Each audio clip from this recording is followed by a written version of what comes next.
अस्सलाम वालेकुम, good morning, सुबह बखैर। अस्सलाम वालेकुम, good morning everybody, welcome to Geo Pakistan with Huma and Abdullah. अच्छा जी, कुछ इसी प्ली के साथ हम आज के शो का आगाज़ करेंगे कि भाई सियासत को बालाए ताक रखिए और इसे फ़िलहाल के लिए पसे पुश डाल दीजिए।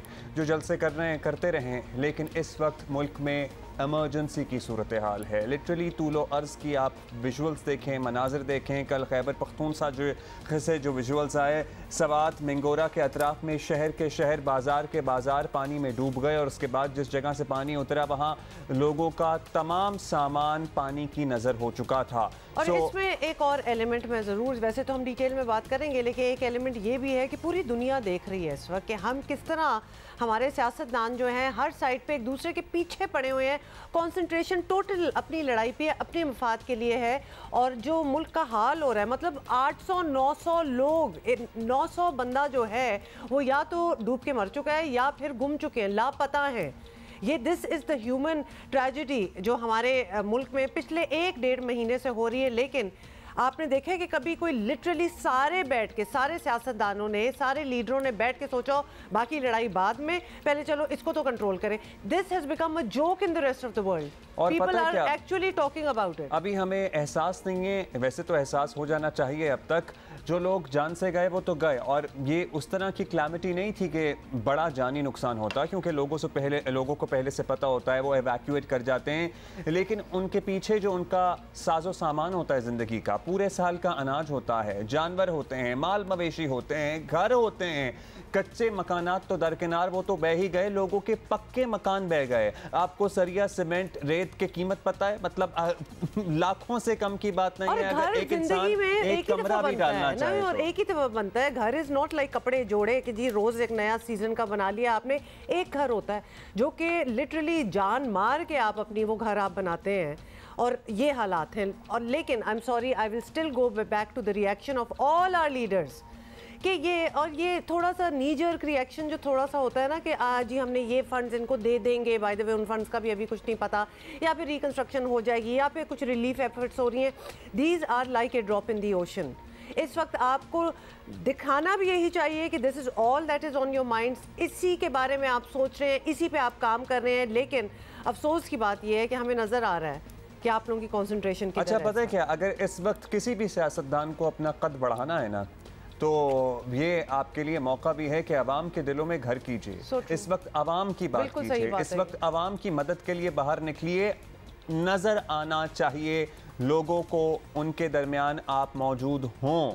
मतलब मिनिस्टर्स हों, MNAs हों, MPAs हों, एडमिनिस्ट्रेशन के नुमाइंदे हों, बल्दियाती नुमाइंदे हों, जहाँ जहाँ भी हैं। खुदारा इस वक्त पाकिस्तान में बहुत बुरी सूरत हाल है। ये एक आफत ज़दा मुल्क बन चुका है। मुल्क के तूलो अर्ज़ से ऐसी खबरें आ रही हैं, ऐसे मनाजिर हैं कि हम शायद टीवी पे दिखा भी नहीं सकते। लोगों के पास खाना खाने के लिए एक वक्त की रोटी नहीं है। आप अफेक्टीज के साथ एम्पैथाइज करें, उनका दिल जीतें, उनमें जाके बैठें। और मैं कहती हूँ आप उनका दिल जीतेंगे, आप उनके वोट भी जीत जाएंगे। ये इतना सिंपल इक्वेशन है, लेकिन लगता है कि कोई समझ ही नहीं रहा। पहले अपनी लड़ाइयाँ तो लड़ लें। लोगों का ऑन द ग्राउंड जो मुतासरीन हैं उनका क्या कहना है, जरा एक दफा वो भी मुलाहिजा फरमाएं। अच्छा, पता है क्या, सुन लेना एक दफा, उसके बाद हम बात करते हैं। क्या अब हमारे पास मुतासरीन का मौक़िफ़ सुनिए जी, कुछ अपनी रोदात बता रहे हैं। हमारे मकान गिर गए हैं, हमारा सामान डूब गए, हमारे बकरियां सब कुछ छोड़कर हम बाहर गए हैं। जाकर स्टेशन पर हम रात गुजारी है। हमारे लिए कुछ न कुछ गवर्नमेंट करे, टेंट भी हमको मिले ताकि हम बच्चों का पर्दा करें और बच्चों को टेंट में बैठा कर अपना गुजारा करें। हमारे मकान बिल्कुल खत्म हो गए, तबाह हो गए। हमारा घर गिर गया है और हमारे बच्चे भूख के पीछे, हमारे 3 लड़कियां भूख मरती है, हम मरते हैं इधर बैठे। मदद भी आ रही है पर हम लोग तक नहीं पहुँच रही, तो इसी वजह से हम लोग बहुत परेशान है। हमारे घर में ये कोठे कमरे ढह गए, हवेलियां ढह गए। मकाई आई, जिंजोने, ज्वार, समय माल दा घास सारा वो चढ़ थी गई मेरे। सैलाब आ गया, मैं बच्चे ने सामान इकट्ठा की थी, हम शादी ना वो लुढ़ गया, आप रुल गए, दाने लुढ़ गए, मकान ढह गए, गरीब लोग उसका कोई नहीं देना। अल्लाह तरसी करो। सो बलोचिस्तान लिटरली ऐसा लगता है, ऊपर से देखें कि गांव के गांव सफ़ा हस्ती से मिट गए हैं। जनूबी पंजाब डूबा हुआ है, सिंध में बुरा हाल है।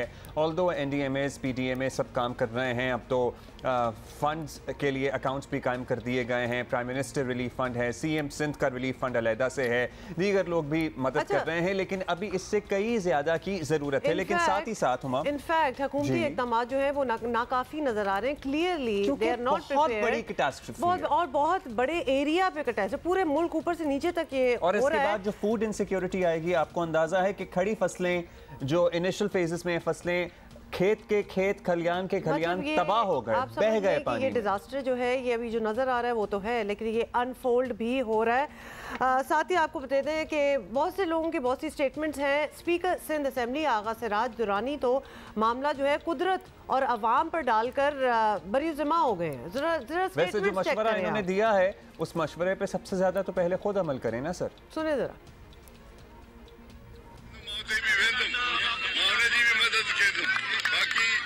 ये सब शयूं ॾिसो, ये अलाए तरफ़ों थींदियूं आहिनि। असां कुझु ग़लतियूं कयूं आहिनि, हर को मञे हा बाको ग़लती थी आहे, उन जी सज़ा आहे। ये अलाह साईं जे तरफ़ों जी तव्हां क़ुरान शरीफ़ पढ़ियो आहे त क़ुरान शरीफ़ में साफ़ लिखियल आहे, ये निशानियूं आहिनि। ये निशानी आहे, ये बि मींहुं सुधरो, पोइ हाणे इंशाअल्लाह तव्हां सुधरदव त हर शइ सुधरी वेंदी। ठीकु आहे सर। लोगों को गुनाहगार तो बना रहे हैं, लोगों के गुनाहों का तो इस सारी सूरत हाल का आप जिम्मेदार ठहरा रहे हैं, लेकिन अपनी बद इंतजामी का भी थोड़ा सा जिक्र कर लीजिए। उसका भी जिक्र कर लें। और बाय द वे जो आप कह के गए हैं, शायद आप ना भी कहते तो थोड़ी इज्जत बची रहती, ये कहने की भी जरूरत नहीं थी। नहीं, क्या मतलब है लोगों को एग्जैक्टली आप कह रहे हैं कि अपने लिए दुआ मांगे और कुरान शरीफ पढ़े। वो क्या कर रहे थे बैठ के? वो खुदा से ही मांग रहे हैं, वो आप लोग से नहीं मांग रहे, क्योंकि उनको पता है कि यहाँ से कोई उम्मीद नहीं है। नजर आ रहा है, वरना पहले भी बहुत कुछ हो गया होता। मतलब आवाम को गुनाहगार गर्दानने के साथ साथ अपने गुनाहों और हुक्मरानों को भी अपने रवैयों पर नज़रसानी करने की ज़रूरत है। एक तो ये, कल इमरान खान साहब ने हरीपुर में फिर जलसा किया और जलसे में उन्होंने, मुझे लगता है सोशल मीडिया पे जो बात हो रही है शायद उन तक पहुंची है, उन्होंने सैलाब मुतासरीन का भी जिक्र किया, बलोचिस्तान की बात की, सिंध की बात की, जिस अंदाज में करते हैं। साथ ही उन्होंने वज़ीर आला पंजाब से अपील कर दी कि वो मदद कर दें। लेकिन जिस सूबे में उनकी 9 साल से हुकूमत है, जहां पर शहर के शहर तबाह हो गए हैं, कल हम सवात के विजुअल्स देख रहे थे, उसका जिक्र अब दानिस्ता या गैर दानिस्ता गोल कर गए, बात लगी कि गोल कर गए उसका जिक्र। सुनिए क्या कहा। पाकिस्तानी बहुत मुश्किलों में है, बलूचिस्तान में, सिंध में और पंजाब के राजनपुर और DG खान मुश्किल में। मैं अपनी पंजाब गवर्नमेंट को भी कह रहा हूं, CM साहब उनकी मदद करें, महमूद खान आप भी कोशिश करें कि हम अपनी मदद करें बलूचिस्तान में और ये जो मुश्किल में है। और मैं सिंध हुकूमत को कह रहा हूं कि एक दफा तो अपनी कौम का सोच लो। तुम तो चोरी करके सारा पैसा दुबई ले गए हो, और शहबाज शरीफ और बजाय कतर जाने के और फिर भिखारियों की तरह भीख मांगने के, मदद करो अपने लोगों की। अच्छा, बड़ी महारत से आपको पता है सिंध पे उन्होंने 3-4 लाइनों की एक तकरीर कर दी, बलूचिस्तान का बारहा जिक्र किया, CM पंजाब से दरखास्त कर दी और खैबर पख्तूनख्वा का नाम लिए बगैर सिर्फ महमूद खान का जिक्र करते हुए निकल दिए। ये बड़ी चालाकी चाहिए होती है इस मामले में। आपको पता है ऑडियंस के सामने दूसरों की बुराइयां बड़ी करके पेश करने में और अपनी नाअहली छुपाने के लिए, ये खैबर पख्तूनख्वा की सूरत हाल है जिसका नाम तक नहीं लिया, बस महमूद खान मदद करो कहकर निकल गए आगे। अच्छा, खान साहब बारिश में वहाँ खड़े थे, ये सवात की सूरत हाल है। आपने देखा था कि क्या आवाम थी उनके सामने। ऑब्वियसली ही ड्रॉज क्राउड्स, जब वो एक कुछ कहते हैं ना तो उनकी बात मानी जाती है, जो उनकी बहुत बड़ी स्ट्रेंथ है। अब ये सैलाब मुतासरीन के लिए आप उन जगहों पे क्यों नहीं जा रहे? खुद खान साहब को खुद वहाँ पहुँचना चाहिए, क्योंकि आपकी कोई अपील होगी, आप मदद के लिए बात करेंगे, लिटरली लाइनें लग जाएंगी वहाँ। आपको अपनी इस पावर का पता है, तो आप क्यों इस्लामाबाद में बैठे हुए हैं या फिर इर्द गिर्द जो कि सेफ स्पॉट्स हैं जहाँ आप घूमते रहते हैं? Go to these places. इस वक्त आपकी खान साहब, क्योंकि इतनी फॉलोइंग है, आप पहुँचे इन जगहों पर। ये तो आपके, ये जो सारे सूबों की हम बात करें, ये तो आपके अंडर आते हैं। यहाँ तो कोई प्रॉब्लम भी नहीं है। कल हम सिंध की सारी आपसे अपील कर रहे थे, फॉरगेट सिंध, ना आए। आप यहाँ तो जाएं, केपी तो पहुंचे, जाके देखें कि वहाँ क्या हाल हो रहा है। पंजाब में खुद चले जाएं, हम अपनी आंखों देखा हाल की बात नहीं करते। सवात के विजुअल्स आप देखें, सवात शहरी इलाके और अतराफ के इलाकों में ये मनाजिर हैं, ये मनाजिर हैं। लोगों की घर दुकानें बर्बाद हो गई, छतें गिर गई, कारोबार खत्म हो गए। मतलब वहाँ पे आपने जिक्र ही नहीं किया। थोड़ा सा अपने कंफर्ट जोन से आप निकल आए और आप भी पहुंचे इन जगहों पे। और ये कहने देना, और आपको पता है ना कि इनके जो साथ हैंडलर्स होते हैं उनका बहुत ये कहना होता है कि अंदाज़ा करें अगर खान साहब वहाँ कुछ खुद पहुंच जाए तो वहाँ तो कोई रिलीफ रिहेबिलिटेशन का काम भी रुक जाएगा और सारे लोग इनको देखने आ जाएंगे। नहीं, इतना पैराफर्नेलिया लेके ना जाए, इतनी फैन फॉलोइंग के साथ ना जाए, पहुंच जाए, अपने 2-4 लोगों को लेके आप चले। मसरूफ आदमी हैं, हाई सिक्योरिटी रिस्क है, उनके नहीं जाएं। पीटीआई की लीडरशिप में से और कौन नजर आ रहा है अपने इलेक्टेड इलाकों में जहां से लोगों ने उन्हें वोट दिए हुए हैं? ये तौसा में साबिक वज़ीर आला पंजाब कहीं नजर आए हैं आपको? और शाह महमूद कुरैशी साहब ज़रा जाएं राजनपुर और अतराफ की जगहों पे, निकले ना। खैबर पख्तूनख्वा के जो MNA MPAs हैं, मुराद सईद तो मुराद सईद आपका हल्का है, आपका इलाका है, मतलब आप खान साहब के साथ साए की तरह चिपके हुए हैं। बुरा है ना, जाए खान अपने इलाके में भी जाएं, बुज़दार साहब चले जाएं, वो तो उनका अपना हल्का है, वो ही निकल आए, वो बाहर जाएं। मतलब अपने जो प्रोमिनेंट फेसेस जो through out the past 3-4 years हम देखते रहे हैं, उनको तो आप ज़रा एक्टिवेट करें कि चलो मैं तो बहुत से रीजंस है मैं नहीं जा सकता और हम मान गए आप नहीं जा सकते, बाकियों को तो भेजें। वो सारे आपके जो क्लोज सर्कल है वो आपके साथ ही इस वक्त चिपका हुआ है। ना सिर्फ कि इस वक्त ज़रूरत है, पहुंचो कहीं और। इनफैक्ट आपको ज़्यादा उससे मदद मिलेगी, आपकी बात ज़्यादा दूर तक जाएगी, आपके वोट्स आपकी मतलब it will come to favour you in the end. So हम ये कहेंगे कि जो लोग आपके हलकों में नहीं आ रहे हैं ना, जो आपके अवामी नुमाइंदे हैं, उनकी शक्लें आप याद रखिएगा। और जब आएँ, जब ये पानी उतर जाए और फ़ोटो सेशन के लिए आएँ, तो फिर आप उन्हें याद दिलाइएगा कि जब हमें ज़रूरत थी तो आप नहीं आए। ये वो वक्त है जब आप मुश्किल में हैं, तो आप इन लोगों को याद रखिएगा और अगली दफ़ा इनका इंतखाब ना कीजिएगा। Same goes for all the हुकूमती रहनुमा also. Please if you are, आप इक़्तिदार में बैठे हैं, जहाँ जहाँ हैं पहुँचें अपने इलाकों में। और इस वक्त लोगों को मदद की ज़रूरत है, ना सिर्फ कि आप इस्लामाबाद बैठ के अपनी आपस की लड़ाइयाँ लड़ रहे हो। हमारे कॉरेस्पॉन्डेंट्स हमारा इंतजार कर रहे हैं। शहाब उमर लोगों की दिलजोई करने का वक्त है ये, मतलब जो भी मौका हाथ से जाने दे रहे हैं, तो एक नेचुरल कैलेमिटी आई है, इसको यूज़ करें फिर अपने। जो मुखालिफिन है ना, उनके भी मुंह बंद हो जाएंगे। इमरान खान साहब, आपको पता ही है कि आप पॉपुलैरिटी में किस स्टेज पे हैं इस वक्त। एक कॉल देंगे लोगों की मदद करने की, लोग नहीं मदद करेंगे क्या? वज़ीर आज़म साहब, आपको भी ज़्यादा नज़र आना चाहिए। आप ठीक है, बड़े इंपॉर्टेंट कतर के दौरे पे हैं, उसके बाद आइए और लोगों के दरमियान आप नज़र आने चाहिए। वज़ीर आला पंजाब तो पता नहीं, 14 दिन पहले वो DG खान गए थे, उसके बाद नहीं आता पता उन्हें कि सैलाब का क्या बना पंजाब के जनूबी अजला में। बल्कि हम तो आपको एक सजेस्ट करेंगे खान साहब को कि आप कराची कल आ रहे हैं इंशाल्लाह, आप छोड़ दें जलसा, आपको सीधा इन जगहों पे जाना चाहिए। जलसा खुद ही हो जाएगा साथ साथ। बिल्कुल, आप मतलब ऑन द रोड जलसा भी आपका होता जाएगा और नजर भी आएगा। This is what the people who voted for you want. मतलब आप वो होता है ना कि feel the room, sense the room, कि इस वक्त किस चीज़ की ज़्यादा ज़रूरत है, आपसे बेहतर कौन जानता है। इसलिए डू इट, फॉरगेट द जलसा। आप क्यों अपने पास लोगों को बुला रहे हैं, आप जाएं उनके पास। अच्छा जी, सिंध की सूरत हाल सबसे पहले मालूम करेंगे। बहुत बुरा हाल है मुतअद्दिद अजला का। सक्खर से हमें ज्वाइन कर रहे हैं यासिर फारूकी। यासिर, कोई तखमीना लगाया गया है, और कोयटा से शहाब उमर भी हैं, बलोचिस्तान के अतराफ के जो अजला हैं कोयटा के, उनकी भी सूरत हाल जानेंगे। सबसे पहले यासिर आप बता दीजिए, कोई तखमीना लगाया गया कि कितना नुकसान हुआ है फसलों को, लोगों की रिहाइशगाहों को, अमलाक को? जी बिल्कुल अब्दुल्ला, गुज़िश्ता 10 रोज़ के दौरान गुज़िश्ता रोज़ तक सक्खर में सिर्फ 500 मिलीमीटर बारिश रिकॉर्ड की गई थी।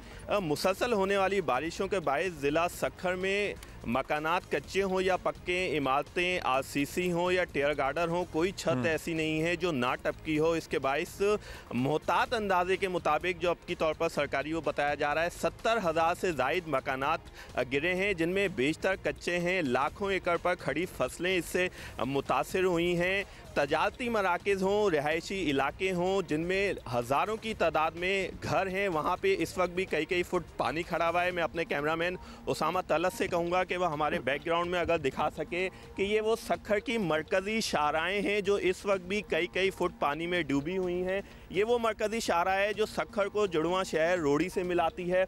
ये पूरी आप देख सकते हैं कि बिल्कुल वीरान नज़र आ रही है। यहाँ पे गुज़िश्ता 10 रोज़ से निज़ाम ज़िंदगी मुकम्मल तौर पे मफलूज नज़र आ रहा है। इसके साथ ही वुमेन जेल है वो भी पानी में डूबी हुई नज़र आ रही है। उसके जो क्वार्टर्स हैं मुलाजमीन के वो पूरे पानी में डूबे हुए हैं। इसी तरह चारों तरफ में पुराने सक्खर के बाहर खड़ा हुआ हूँ, निफ्स पुराने सक्खर डूबा हुआ है। हज़ारों की तादाद में घर ऐसे हैं जिन घरों में पानी खड़ा हुआ है, उनके फर्नीचर ख़राब हो गए हैं, उनकी दीगर चीज़ें ख़राब हो गई हैं। लोग इस पानी की वजह से अपने घरों में महसूर होकर रह गए हैं। उनके पास ग़िज़ाई किल्लत भी पैदा हो चुकी है। वो मुसलसल अपील कर रहे हैं सूबाई हुकूमत से, वफाकी हुकूमत से कि खुदारा उनके पास पहुँचें। ग़िज़ाई किल्लत का सामना है, बच्चों के लिए खाने पीने के लिए चीज़ें मौजूद नहीं हैं, उन तक वो पहुँचाई जाएँ। हमने देखा है मैदान मरकजी शहर है ये। जी यासिर, सिर्फ ये बता दें कि क्या कोई ड्रेनेज, कुछ इस पानी को निकालने का कोई सिलसिला, माना कि बारिश जो है वो रुक ही नहीं रही, चले थोड़ी देर के लिए तो रुकती भी होगी, कोई ऐसा आपने मशीनरी देखी है, कोई काम करते हुए देखा है, कोशिश की जा रही हो कि इस पानी को निकाला जाए? जी बिल्कुल, शुरू में जब ये बारिशें हुई थी तो पानी निकालने का कोई इंतज़ाम नज़र नहीं आया था, जिसकी वजह से ये पानी की जो सतह है मुसलसल बुलंद होती चली गई। लेकिन उसके बाद जब शोर मचा है तो मुताबादिल मोटरें, मुताबादिल जनरेटर आके रखे गए हैं और ये पानी निकालने का काम किया जा रहा है। 2 रोज़ कबल 12 से 16 घंटे के लिए बारिश का वक्फा हुआ था। उस दौरान पानी उतरा था 1 से 1.5 फुट, लेकिन दोबारा से जो बारिश का सिलसिला हुआ तो दोबारा ये सतह बुलंद हो गई। गुज़िश्ता रात से हल्की बारिश सक्खर में चल रही है। आज भी हमने देखा जिन शाहराओं पे पानी खड़ा हुआ था वहां पे फुटपाथ नजर आना शुरू हो गए जो बिल्कुल पहले नजर नहीं आ रहे थे। अब तक जो हादसात सक्खर में गलियों में, नशेबी इलाकों में और अतराफ के देहातों में पता नहीं क्या ही सूरत हाल होगी। और ये सूबा सिंध का तीसरा बड़ा शहर है। हम फिर कुछ कहते हैं तो आप लोगों को अच्छा नहीं लगता, सिंध के हुक्मरानों को। खुर्शीद शाह साहब ज़रा निगाहें करम हो, कहीं से ये शाहरा देखकर लग रहा था कि सक्खर की मरकज़ी शाहरा है ये सूबा सिंध का तीसरा बड़ा शहर है। फिर कोई कंपैरिजन भी करेंगे तो फिर माइंड कर जाते हैं लोग किसी और सूबे के तीसरे बड़े शहर नजर डालने। खैर एनीवे, मूविंग ऑन, शाहाब आप भी हमारे साथ हैं। कोयटा का हाल अब हम आपके साथ अफसोस ही कर सकते हैं क्योंकि हाल हम देख भी रहे हैं, सुन भी रहे हैं। नॉट जस्ट कोयटा, इर्द गिर्द सारे छोटे बड़े शहर जो हैं। आप किधर इस वक्त खड़े हैं और क्या है आपके सामने इर्द गिर्द? जी बिल्कुल, जो बलूचिस्तान में जो बारिशों का सिलसिला है अर्न या स्पेल दूसरे से ज़्यादा ताकतवर साबित हो रहा है। न सिर्फ कोयटा शहर बल्कि बलूचिस्तान के जितने भी अजलाएँ हैं इन बारिशों के दौरान शदीद मुतासर हुए हैं। इस वक्त मैं कोयटा के एक मेन शाहरा जिसे जरगुन रोड कहते हैं वहाँ पे मौजूद हूँ। गुज़िश्ता रात यहाँ पे मूसलाधार बारिशें हुई थी। बारिशों के बाद से जो नदी यहाँ पे जो सूरत-ए-हाल है सीवरेज का वो शदीद मुतासिर है। और आप मेरे पीछे देख सकते हैं कि यहाँ पे बड़ी तादाद में जो है लोग तो गुजर रहे हैं, लेकिन जो पानी की सूरत-ए-हाल है, पानी इस वक्त खड़ा है। न सिर्फ बरसाती पानी बल्कि जो सीवरेज का पानी है वो भी यहाँ पे जमा, जिससे जो आमदरफ्त शहरियों को काफ़ी मसाइल का सामना है। न सिर्फ ये शाहरा बल्कि अतराफ़ की जितनी भी यहाँ पे सड़कें हैं वहाँ पर भी यही सूरत-ए-हाल है। इसके अलावा यहाँ पे जो मानसून बारिशों के जो सिलसिले होते रहे इस दौरान यहाँ पे जो नुकसान हैं वो भी हुए हैं। इस दौरान तकरीबन अब तक जो रिपोर्ट है आदाद शुमार इसमें 26 अफराद कोयटा में जाम बाग हुए हैं बारिशों और मुख्तलिफ जो सैलाबी सूरत-ए-हाल रही है, जो मकानात गिरे इस दौरान ख़वातीन और बच्चों समेत। और इसके अलावा यहाँ पे 3000 के करीब जो मकानात हैं उनको नुकसान पहुँचा है। इसमें 2000 ऐसे मकानात थे जिन्हें जुज़वी नुकसान पहुँचे, जबकि 1000 से ज़्यादा कोयटा वगैरह के अतराफ में भी कोई टेंट सिटी वगैरह बनाया गया है? क्योंकि कोयटा तो चलें शहर है, यहाँ जो नुकसान हुए हैं वो भी बहुत ज़्यादा हैं, लेकिन लसबेला, कला अब्दुल्ला, नौशकी और अतराफ के इलाके जो लिटरली गांव के गांव तबाह हो गए, क्या कोयटा के अतराफ में भी कुछ लोगों को नकल मकानी करा के शिफ्ट किया गया है, मूव किया गया है? और बाकी जगहों से क्या इत्तलात मिल रही हैं आपको? आज कोयटा की मैं बात करता हूँ कि यहाँ पे जो बारिशें होती रही इस दौरान किले अलमास के इलाके वहाँ पे जो कच्ची आबादी है वो शदीद मुतासर हुआ है। इसके अलावा सराब रोड पे जो कच्चे मकानात हैं दर्जनों वो भी गिर गए हैं। ख़ास तौर पे अभी जो 2 रोज़ कबल जो हज़ारा टाउन का इलाका है वहाँ पे जो करखसा डैम का था ओवरफ्लो हुआ, जिसका जो पानी जो बरसाती पानी आया था आबादी के अंदर, और वहाँ के जो हज़ारा टाउन, फैसल टाउन, जो अतराफ़ के जो इलाके हैं वो शदीद मुतासर हुए। और वहाँ से बड़ी तादाद में जो लोग थे, के पानी आता है, जिसके बाद से उनके जो मकानात मुतासर हुए हैं और बहुत सारे ऐसे मकानात जो रहने के काबिल भी नहीं रहे हैं वो यहाँ से नकल मकानी करके किसी दूसरी जगह मुंतकिल हुए हैं। और अतराफ़ के ऐसे भी इलाके हैं वहाँ पर लोग अब भी जो है हुकूमती इमदाद के मुंतज़र है, चूँकि उनके मकानात गिर गए थे, उनके जो खाने पीने की अशिया थी उसकी किल्लत का सामना है और जो साफ़ पानी की जो फराहमी है उसका भी सामना है। क्वेटा के अलावा अगर हम बात करें बलूचिस्तान के जो दीगर अजला हैं, ख़ास तौर पर लसबेला, जलमक्सी, मूसाखेल, कोलू, बारकान जो वो अजला हैं उनके जो गाँव हैं वो भी शदीद मुतासर हुए हैं, जहाँ पर जो खड़ी फसलें हैं उनको भी नुकसान पहुँचा है। माल मवेशी बहा के ले गए सैलाबी रेले में। अगर हम अभी बात करें जो सरकारी आदाद शुमार इब्तदाई तौर पर उसके मुताबिक बलूचिस्तान में जो अब तक जितने स्पिल आए इस दौरान 234 अफराद जिनमें ख़वातीन और बच्चे शामिल हैं जाँ बाक हुए हैं और इसके अलावा 100 से ज़ायद अफराद इसमें ज़ख्मी हुए हैं और 5 लाख से ज़ायद जो माल मवेशी हैं वो हलाक हुए हैं, जबकि 2 लाख जो खड़ी फसलें हैं उनको भी नुकसान पहुँचा है। इसके अलावा यहाँ पर जो सड़कें हैं वो भी मुतासर हुए हैं। इस वक्त जो मैं बात कर रहा हूँ क्वेटा से कराची, बलूचिस्तान से पंजाब और बलूचिस्तान से जो KPK के जो शाहराह हैं वो भी शदीद मुतासर हुए हैं, जिससे जो मुसाफिर एक और चीज़ जिसकी आप हमें बता सकते हैं कि कोयटा के करीबी वाक़े डैमों में भी शगाफ पड़ गए हैं और वहाँ भी एक ख़तरा है कि शहर में एक मज़ीद सैलाबी सूरत हाल हो सकती है, ऐसी भी कोई बात हो रही है? देखिए जी, इस वक्त जो है जो बारिशों के सिलसिले हैं इस वक्त भी क्वेटा में जो स्पेल है, नया स्पेल वो क्वेटा में मौजूद है। अगर मज़ीद बारिशें हुई तो इससे जो मुतासरीन हैं वो मज़ीद मुतासर हो सकते हैं। क्वेटा के जो मगरबी इलाका है हज़ारा टाउन का, वहाँ पे जो एक डैम है करखसा डैम के नाम से जाना जाता है, जो पहाड़ों से पानी आके वहाँ पे स्टोर हो जाता है। उस डैम को जो है चंद रोज़ कबल बताया गया कि वो थोड़ा सा मुतासर हुआ है, डैमेज हुआ है, ताहम उसके बाद सर्वे की गई, देखा गया कुछ मुतासर हुआ है, ताहम जो महकमे आपाशी उसकी जानिब से बताया गया कि डैम की जो सूरत हाल है फ़िलहाल तसल्ली बख्श है और उसकी जो है निगरानी की जा रही है। शहाब उमर हमें क्वेटा से बलूचिस्तान की सूरत हाल के बारे में आगाह कर रहे थे, यासिर फारूकी सक्खर से हमें बता रहे थे। लिटरली अल्फाज नहीं है दुख बयान करने के लिए, पर्टिकुलरली सक्खर की जो सूरत हाल देखिए। बलूचिस्तान में तो हम एक्सपेक्ट करते हैं ना, क्योंकि फैसिलिटीज़ भी नहीं हैं, बाकी पाकिस्तान की निस्बत ज़रा पसमानदा इलाका भी है। खैर एक्सपेक्ट हम क्यों करते हैं, हमें क्यों ये एक्सपेक्टेशन होनी चाहिए? हमें एक्सपेक्टेशन नहीं होनी चाहिए। क्यों नहीं होनी चाहिए? एक उम्मीद इंसान करता है और एक बेहतरी की उम्मीद करता है और बेहतरी की उम्मीद होनी चाहिए थी। ये एस्टैब्लिश कर दिए बात के जनाब बलूचिस्तान पसमानदा है तो लिहाजा और फिर उधर ही रहना है। जब बाकी हम शहरों को देखते हैं कि थोड़ी थोड़ी मतलब एक मेहनत हो रही होती है, कहीं उनको 21st सेंचुरी में लाया जा रहा होता है और बहुत एडवांसमेंट्स हैं, तो वहाँ क्यों एक पूरा सूबा छोड़ के रखा हुआ है? सवाल जा रहे हैं इस वक्त। महबूब अली हमारे कॉरेस्पॉन्डेंट हमारे साथ हैं, क्योंकि बाकी तो हमने पता कर ही रहे हैं, आंखों देखा हाल। We want to know the ground reality of what is going on. Mehboob Ali बताइएगा इस वक्त आप कहाँ हैं और क्या सूरत हाल है? जी बिल्कुल हुमर अब्दुल्ला, सूरत हाल ये है कि अब तक के सरकारी दादुशुमार के मुताबिक इस सैलाब के बाइस ज़िला स्वात और ज़िला दीर में 6 अफराद जो है अब तक जाबहक हो गए हैं, जबकि इसके अलावा जो सैलाबी पानी है वो मुख्तलिफ घरों, मकानात और बैंक्स में दाखिल हुआ है, जिसके 22 करोड़ रुपए का अब तक जो है वो नुकसान रिकॉर्ड किया गया है। साथ में हुमर अब्दुल्ला अहम बात यह है कि ये जो सैलाब आने की वजूहत है, तो यहाँ पर जिन माहिरीन से हमारी बात हुई है तो उनका ये कहना है कि मिंगोरा शहर में जो बहने वाली नदी है ये कुकारी के मकाम से लेकर मिंगोरा शहर तक दोनों तरफ नदी के जो है मुख्तलिफ इंक्रोचमेंट्स की गई है, आबादियाँ की गई है, गैर कानूनी आबादियों के बाइस बहुत बड़ा नुकसान हुआ है।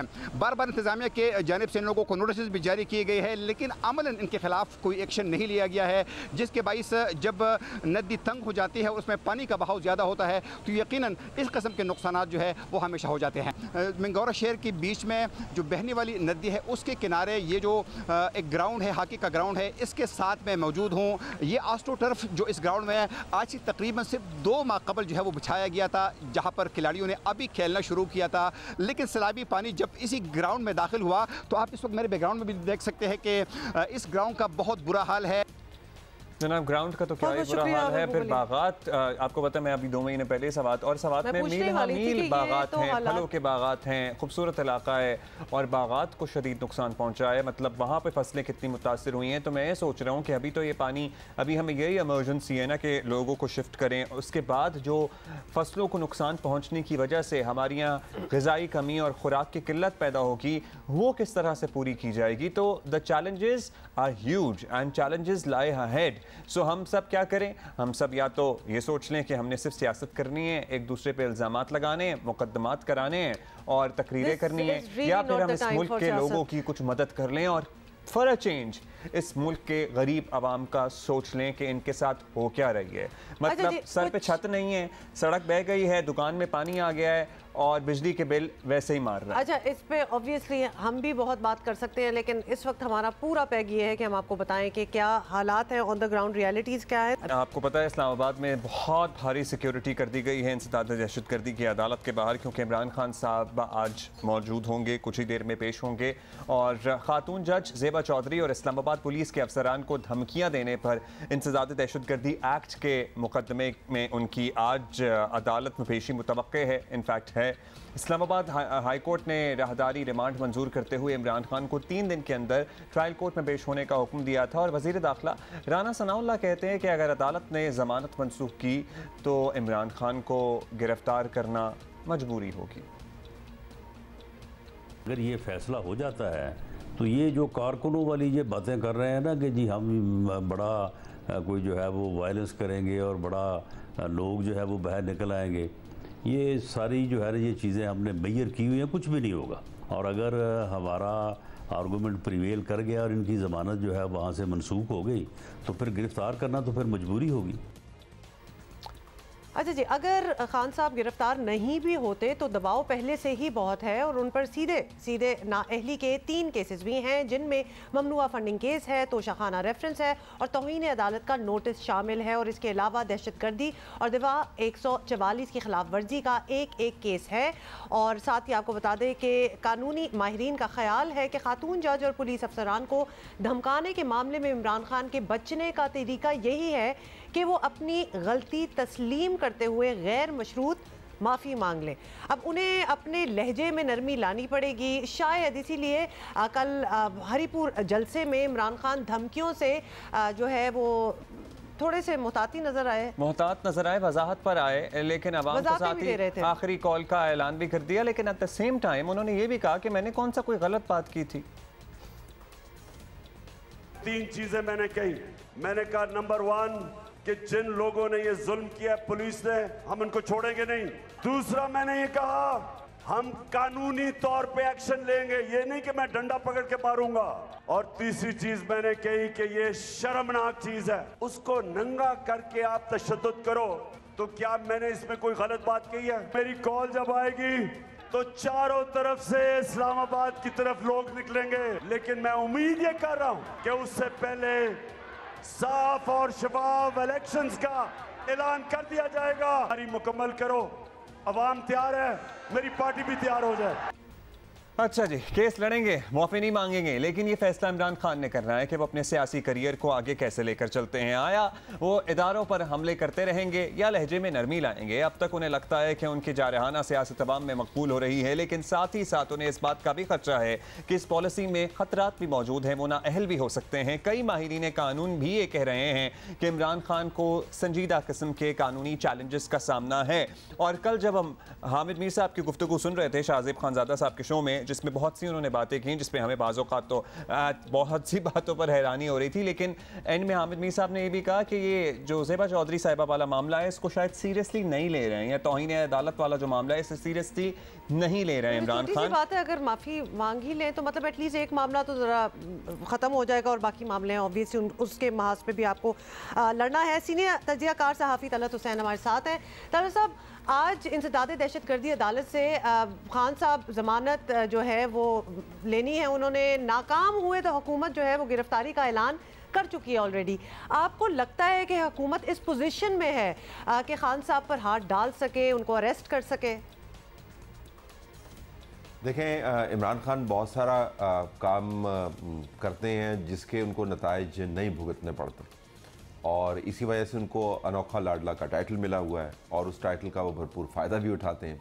इस मरतबा मेरे ख़्याल में हुकूमत के अपने हाथ भी बंधे हुए हैं, इस वजह से कि नंबर 1 जो चार्जेस फ्रेम किए गए हैं उनके ख़िलाफ़ वो बड़े संजीदा नौइयत के हैं। नंबर 2, जिस प्लेटफॉर्म से ये बात कही गई उसको भी टेक ऑन किया गया है। जिस शख्स ने ये बात कही वो भी पकड़ के अंदर है, और जिसके ख़िलाफ़ मुकदमा बना हुआ है उसकी अब पेशी है। तो ये हो नहीं सकता कि आप सारा काम जो है एक तरफ लेके जा रहे हैं और जब इमरान खान बीच में आ जाते हैं तो फिर आप वहाँ पर हाथ हौला रखते हुए नज़र आए। ये भी याद रखें कि ये मामला सिर्फ हुकूमत का नहीं है, इसके अंदर इस्टेब्लिशमेंट की मंशा भी शामिल है, क्योंकि वो तकरीर जो थी, इसको मैं तकरीर ही कहूँगा, और वो जो बयानिया जो था वो बराह रास्त टारगेटेड था फ़ौज की हाई कमांड के ऊपर, और जिस किस्म के चार्जेस लगे हैं वो बड़े संजीदा चार्जेस हैं। तो मेरे ख्याल में इमरान खान अगर अदालत ने उनको छूट फराहम नहीं की तो हुकूमत के लिए उनको छूट फराहम करना बहुत मुश्किल हो जाएगा। ये यकीनन आप देखेंगे कि इमरान खान कोर्ट के बाहर, कोर्ट के अंदर मुकम्मल तौर पर एक मीडिया इवेंट क्रिएट करेंगे, और मुझे पता है उनके जो एडवाइज़र्स हैं उन्होंने उनको ये मशवरा दिया हुआ है कि आपने यही काम करना है, भरपूर किस्म का आपने थिएटर लगाना है, वहाँ पे मीडिया तो मौजूद होगा वहाँ पे। तो अब देखते हैं कि कोर्ट उससे कितनी मुतासर होती है, लेकिन हुकूमत का मुतासर होना मुझे लगता नहीं है कि हुकूमत के पास ऑप्शन है। अच्छा, लेट्स सी क्या होता है। कुछ ही देर में सारी सूरत हाल वाज़ेह हो ही जाएगी। तला साहब, एक चीज़ आम तौर पर हमने देखी है, इत्तेफाक किया जाता है कि इमरान खान साहब के चाहने वालों को इससे कोई फ़र्क नहीं पड़ता कि उनका लहजा क्या है, बात सच है या झूठ है, जो भी हो वो इसे संजीदा ही लेते हैं, यकीन करते हैं। लेकिन इस मामले में इमरान खान को माफ़ी प्रॉबेबली मांगना पड़ सकती है और आइंदा मोहतात रहने का वादा भी करना पड़ सकता है अगर तो इसको सॉर्ट आउट करना चाहें। तो ये तो उनकी नेचर के, उनके स्टाइल के बिल्कुल ऑपोजिट होगा। तो क्या ये जो चेंज होगा ये भी उनके चाहने वालों को उसी तरह कबूल होगा जो उनका हालिया लहजा है, जैसे वो कबूल है? देखिए, इमरान खान के बारे में जो तस्वर है कि वो लचक नहीं दिखाते, यू टर्न नहीं लेते, वो बिल्कुल दुरुस्त नहीं है।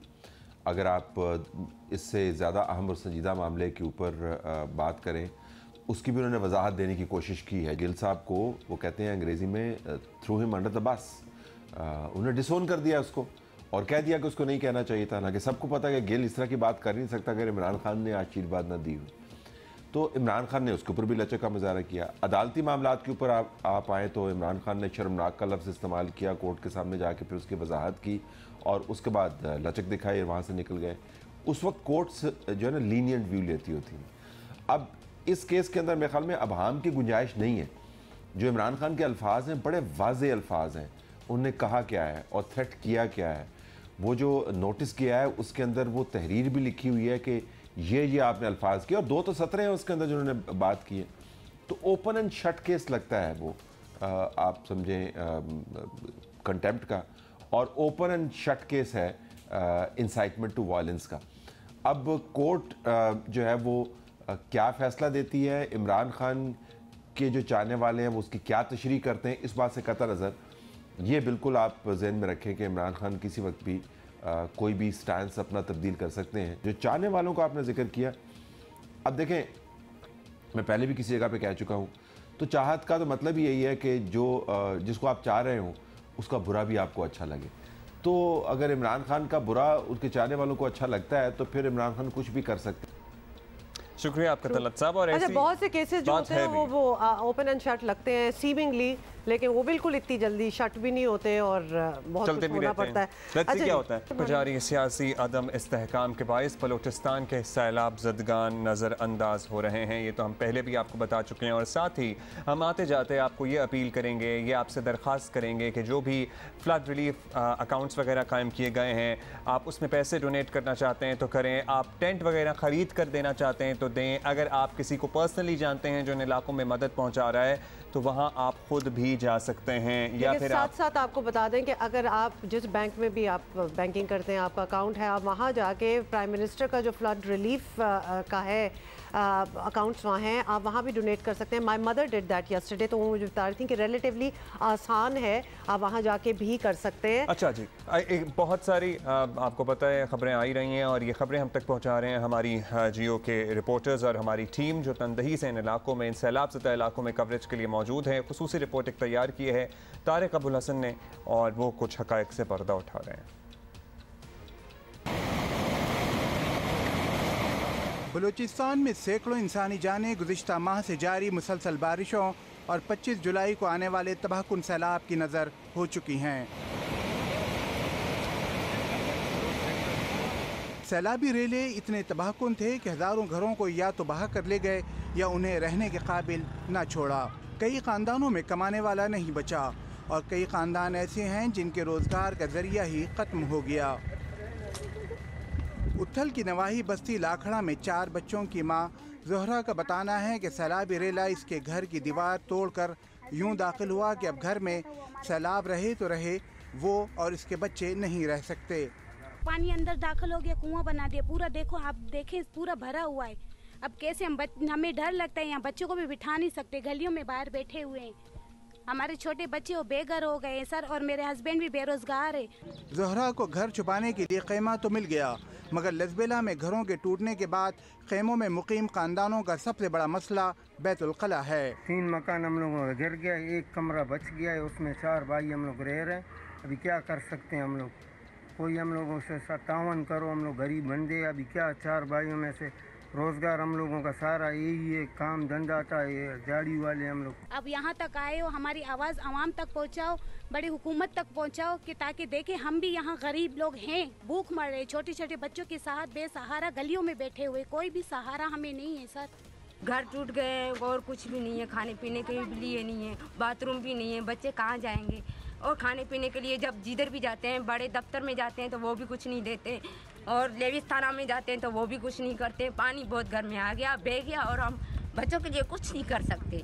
फलाही तंजीमें और इदारे खैमों, खुराक और इलाज मालजे के लिए काम कर रहे हैं, लेकिन सैलाब ज़दा इलाकों में फौरी ज़रूरत मुतासरीन के घरों की तामीर है, और ये काम वो हुकूमती मदद के बगैर नहीं कर सकते।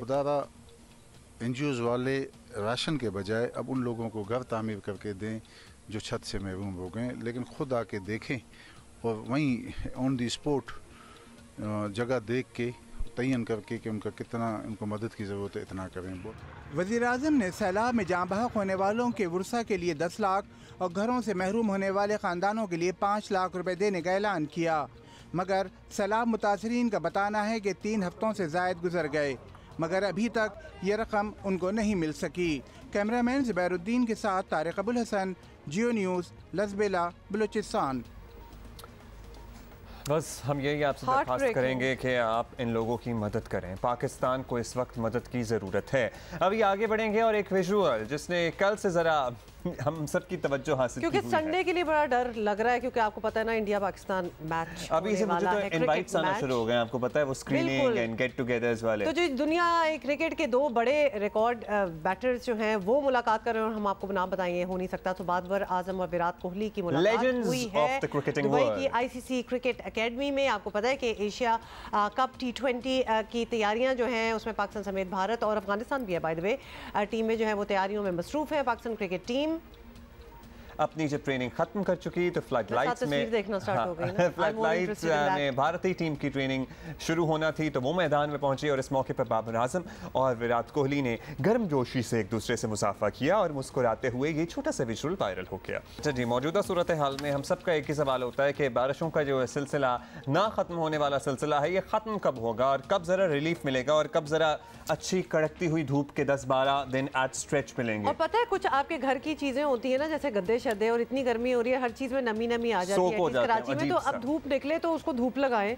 मतलब बड़े काम जो है वो पेंडिंग रह गए हैं। तो लिहाजा इस वक्त हमें ज्वाइन किया DG MET मेहर साहिबजाद साहब ने, उनसे बात कर लेते हैं। मेहर साहिबजाद मलिक के कई मुल्क के एक्चुअली मैं समझा उनके नाम का हिस्सा है।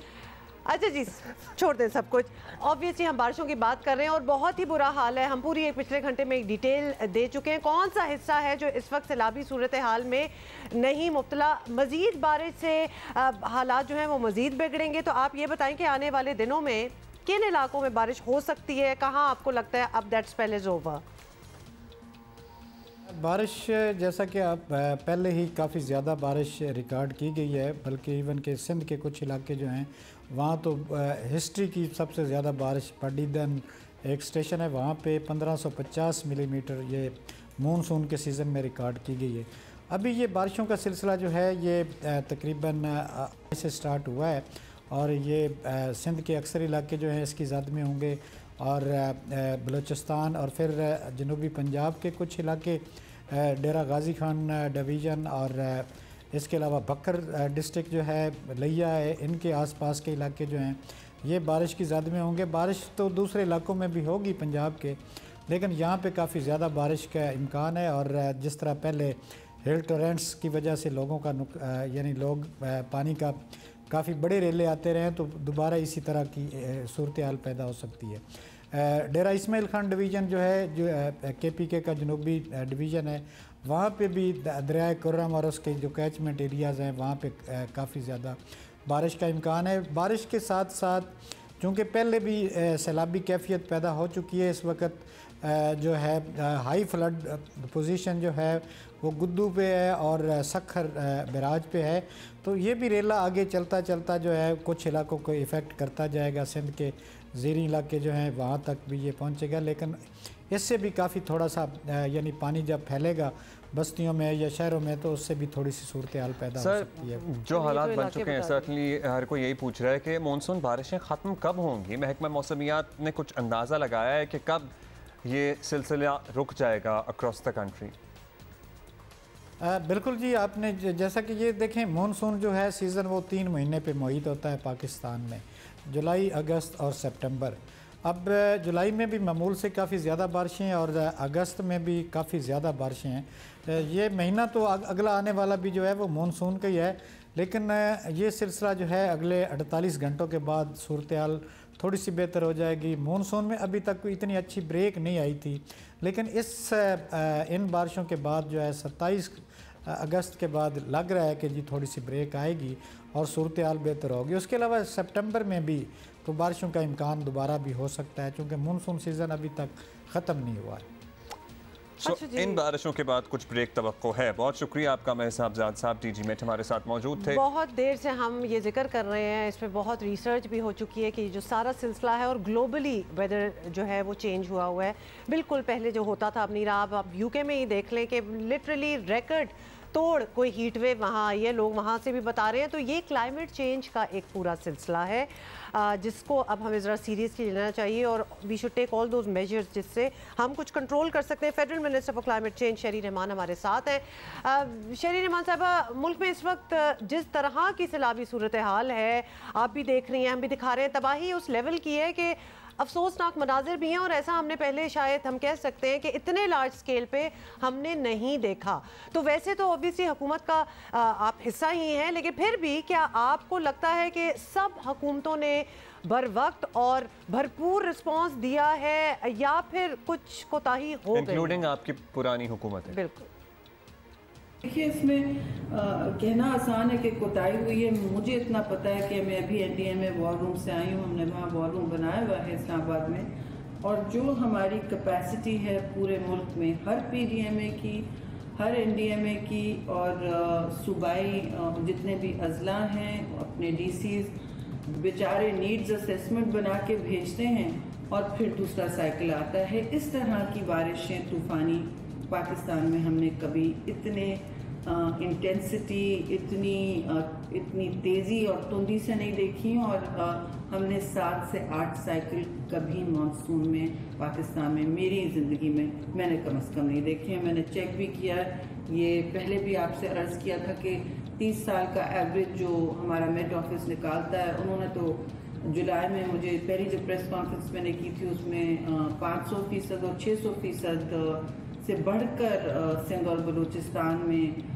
बारिशें हुई हैं। तो ना शहर, ना देहात, ना ब्रिज, ना सड़क ये रेलों को सस्टेन कर पा रही है। मतलब पानी बस चलता बहता तेज़ी से आ रहा है, ऊपर से गिर रहा है। जाहिर है अब जो डैम्स हैं वो भी भरते जा रहे हैं, और अफसोस की बात है जिन डैम्स में हमें अगले रबी फसल की ज़रूरत है फूड सिक्योरिटी के लिए, अपने क्रॉप को इंश्योर करने के लिए, वो इस वक्त भरे नहीं हैं। जो कैचमेंट एरियाज जहाँ हमें चाहिए पानी अगली फसल के लिए, तो ये सारी बातें चल रही हैं। सूरत हाल सख्त तशवीशनाक है। 903 मुझे की रिपोर्ट मिली है, लोग लुक़मा अजल हुए हैं, उससे बहुत ज़्यादा लोग ज़ख्मी हुए हैं, बहुत से लोग बेघर हैं। अभी भी हम बैठे हैं दफ्तरों में अपनी फ्लैश अपील के हवाले से आगे क्या करना है। ये हमारे किसी भी सूबे या वफाक की बस की बात नहीं है। हमें इंटरनेशनल इमदाद, ह्यूमैनिटेरियन इमदाद की ज़रूरत है। अच्छा शहरी साहबा, कई सालों से हम माहौलियाती तब्दीली और इसके असरात से मुताल्लिक सुनते आ रहे हैं, बात भी कर रहे हैं, लेकिन अंदाज़ा नहीं था प्रॉब्ली कि हम लोग इस सूरत हाल में घिर जाएंगे। सर्टनली क्लाइमेटिक चेंज इसकी एक बड़ी वजह है। आगा सिराज दुरानी की तरह हम अपने गुनाहों का जायज़ा या बारिशों को गुनाहों की सज़ा करार देने से आगे बढ़कर अगर एक हम एनालिसिस करें, एक तफसीली तहकीक की, आपको नहीं लगता कि ज़रूरत है कि क्या हुआ एग्जैक्टली इस साल, क्या ये प्रिडिक्ट किया गया था और आने वाले साल या आने वाले सालों में क्या होने जा रहा है? देखिए, मैं समझती हूँ कि अगले साल असरात या तो ऐसे ही होंगे या इससे ज़्यादा बढ़ के होंगे, क्योंकि दुनिया में अगर देखें तो सूरत हाल बहुत सख्त है। शायद हम सबसे ज़्यादा सख्तियाँ और तबाहकारियों का सामना कर रहे हैं। और जहाँ तक आपका सवाल है कि ये बात पता नहीं थी, भाई कम अज़ कम मैंने तो सेनेट कॉकस में 3 साल से कह रही हूँ कि हम सबसे गर्म शहर हमारे 3 साल से पाकिस्तान उनका घर है, यानी तुर्बत हो, जैकबाबाद हो, दादू हो, ये 3 the hottest cities of the planet, ये बहुत बड़ा फिगर है। और हमारी असल मसला या तो पानी की किल्लत होती है, जो आप देखेंगे क्रॉप्स के वक्त हो जाती है, या पानी इतनी तादाद में आता है, इतनी जल्दी आता है और इतने कॉन्सनट्रेटेड इलाकों में आता है कि अब वो सह नहीं पाते, ना वहाँ कोई इंसानी या जानदार वहाँ हयात रह सकती है। तो हमें देखना पड़ेगा आगे जाके कि भी इसको ज़रा संजीदगी से ले। ये खुद से मसला नहीं हल, मत यानी कि कुदरत अपने आप का कोई वापस नहीं चले जाएगी नॉर्मल पे। अब नॉर्मल जो है उसके लिए हमें ये नॉर्मल जो है जो आप देख रहे हैं, इसको मतलब इससे ज़रा कम रखने के लिए हमें बहुत जद्दोजहद करनी होगी, बहुत काम करना होगा, बहुत मनसूबाबंदी करनी होगी। एडेप्टेशन प्लान हम बना रहे हैं, पता नहीं पाकिस्तान में पहले क्यों नहीं बना था। ये एड्रेस करता है और सूबों को बताएगा कि आपने क्या क्या करना है, किसी ने कहाँ बंद बनाना है, लोगों को रिवर बेड्स पे अगर रह रहे हैं तो वो हटाना है, रेलवे क्रॉसिंग्स पर अगर बस्तियाँ बनी वो हटनी है। ये सारी इंफ्रास्ट्रक्चर रेजिलियंस बनानी है हमें, और इसके लिए वसाइल की ज़ाहिर है कमी होगी, लेकिन मनसूबाबंदी हम ज़रूर कर रहे हैं। नवंबर तक हम इंशाल्लाह दिसंबर तक एक प्लान भी दे देंगे। होपफुली जो इरादे हैं उस पर अमल भी हो। बिल्कुल, इट्स अ गुड थिंग आप बता रही हैं और ख़ुद ही कह रही हैं कि इंफ्रास्ट्रक्चर की भी तब्दीली होगी, क्योंकि अब हमें अंदाज़ा भी हो चुका है कि फ्यूचर में ये ज़्यादा इंटेंस हो सकता है। क्या मदद हम ले सकते हैं in terms of planning, in terms of funds, in terms of assistance? हम वेस्ट से, बाहर की दुनिया से हम क्या सीख सकते हैं? जी बिल्कुल, आर्मी बरादरी को हमने इन्वॉल्व किया हुआ है और हमारा खारजा दफ्तर जो है वो नीड्स असेसमेंट का इंतज़ार कर रहा है। जैसे ही उनके पास फुल नीड्स असेसमेंट हो गया, जैसे मैंने कहा एक ज़रूरियात का तखमीना लगाते हैं तो वो 3 घंटे बाद कुछ और हो जाता है, करेला आ जाता है, तो वो तखमीना बदल जाता है, उसमें इजाफा हो जाता है। तो ये सूरत हाल इस वक्त ऑन ग्राउंड इतनी फ्लूइड और इतनी डायनामिक है कि मिनिस्ट्री ऑफ फॉरेन अफेयर्स इंतज़ार कर रही है। वो फ्लड UN फ्लैश अपील करने में के लिए तैयार हो रहे हैं। उनको नीड्स असेसमेंट की ज़रूरत है जो NDMA कर रहा है। जी इंशाल्लाह वो हम कर पाएंगे और UN सिस्टम फिर पूरा ग्लोबल लेवल पर हमारी इमदाद के लिए मुतहर्रिक होगा। शुक्रिया आपका शहरी रहमान साहब हमारे साथ मौजूद थी। नीड असेसमेंट भी हो रही है, NDMA और PDMA भी अपने तय काम कर रहे हैं और हम सबको भी हम आपसे पहले ही गुजारिश कर चुके हैं कि इस नीड असेसमेंट के बाद जो चीज़ें बताई जाएंगी कि हाँ जनाब ये टेंट की ज़रूरत है, राशन की ज़रूरत है, हम सबको पता है ऑलरेडी कि इन चीज़ों की ज़रूरत तो है ही।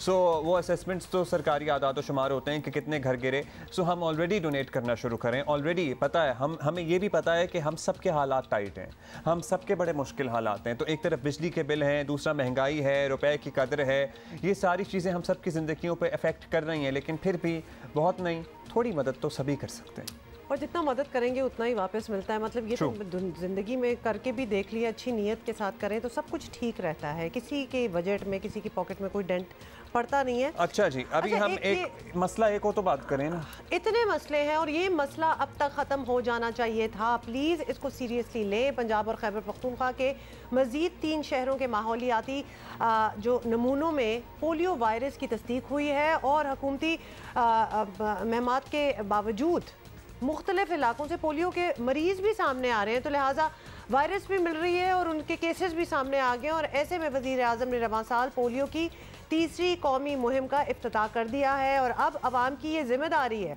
प्लीज़ इसको ज़रा सीरियसली लें। ये आपकी ज़िम्मेदारी है कि आप अपने बच्चों को पोलियो के कतरे पिलाकर इस बीमारी को शिकस्त दें और पोलियो फ्री पाकिस्तान बनाएं। भाई ये हो सकता है, ये डूएबल है, पूरी दुनिया ये कर चुकी है, बस हम ही एक दो मुल्क रह गए हैं जो नहीं कर पा रहे। ख्वाब पूरा करने में हुकूमत की मदद करें, एक दूसरे की सब मदद करें क्योंकि ये एक लाइलाज मरज़ है। मौसमी सूरत हाल की परवाह ना करें, चाहे हमारे पोलियो वर्कर्स को ही देख लें कि वो सैलाब में भी जाते हैं। ये देखिए आप विजुअल्स जो देख रहे हैं ना आप, इसमें पोलियो वर्कर दूर दराज इलाकों में पहुंचने की कोशिश कर रहे हैं। इससे पहले हमने बर्फ में जाते हुए लोगों को देखा है, रस्सी एक बांधी हुई है, बर्फ पड़ रही हो, कुछ भी हो रहा हो, ये आपके घर तक, आपके डोर स्टेप तक पहुंचते हैं। और अगर आप वहां से आगे दरवाजा बंद कर दें या अपने बच्चों को पोलियो के कतरे ना पिलाएं तो सोचें कि खुदा भी खुश नहीं होगा आपसे। तो इससे पहले हमने आपको वो बर्फ में कठिन पहाड़ों पर दुश्वार गुजार रास्तों से गुजरते हुए वर्कर्स भी दिखाए। इस सैलाबी सूरत हाल में लोगों के घरों तक पहुंचने की कोशिश करने वाले वर्कर्स भी हम आपको दिखा रहे हैं। खुदारा ये अपने लिए नहीं, आपके बच्चों के और पाकिस्तान के मुस्तकबिल के लिए अपने घरों से निकले हुए हैं। हीरोज हैं वैसे ये लोग, ये जो पहुंच जाते हैं और आगे से इतने ताने भी बर्दाश्त इनका साथ दें। Doctor Shahzad Baig, national coordinator polio drive, हमारे साथ मौजूद हैं। बहुत शुक्रिया डॉक्टर साहब। डॉक्टर साहब बताइएगा, अभी मुल्क भर में सैलाब की भी सूरत हाल है, दीगर चैलेंजेस भी हैं, क्या स्कोप है ये जो करंट मुहिम चल रही है इसका? मौसम के हवाले से मैं इस बातचीत को थोड़ा सा आगे लेके चलूँगा कि ये जो सैलाब का पानी है, जैसा कि हम सब जानते हैं कि जो पोलियो वायरस है ये इंसानी फजले में खारिज होता है और सीवेज के ज़रिए वो फैलता है। तो जब सैलाब का पानी सीवेज के साथ मिक्स हो जाता है तो उससे इस वायरस के स्प्रेड के चांसेस ज़्यादा हो जाते हैं। इसका मतलब ये है कि ना सिर्फ ये कि माहौलियाती नमूनों में ये वायरस पंजाब के और सिंध के और KPK के कुछ शहरों में पाया गया है, सैलाब की सूरत हाल में इस पोलियो के वायरस के फैलने के खदशात और बढ़ जाते हैं। इसलिए जहाँ पे हमें पूरी कोशिश करनी चाहिए कि इस सैलाब में लोगों तक खुराक, पानी और उनकी बेसिक ज़रूरियात, उनको टेंट वगैरह पहुँचाएँ। वहीं पे हम ये भी कोशिश कर रहे हैं कि इसके साथ साथ ये भी इम्पोर्टेंट है कि हम उनको पोलियो से भी बचाएँ।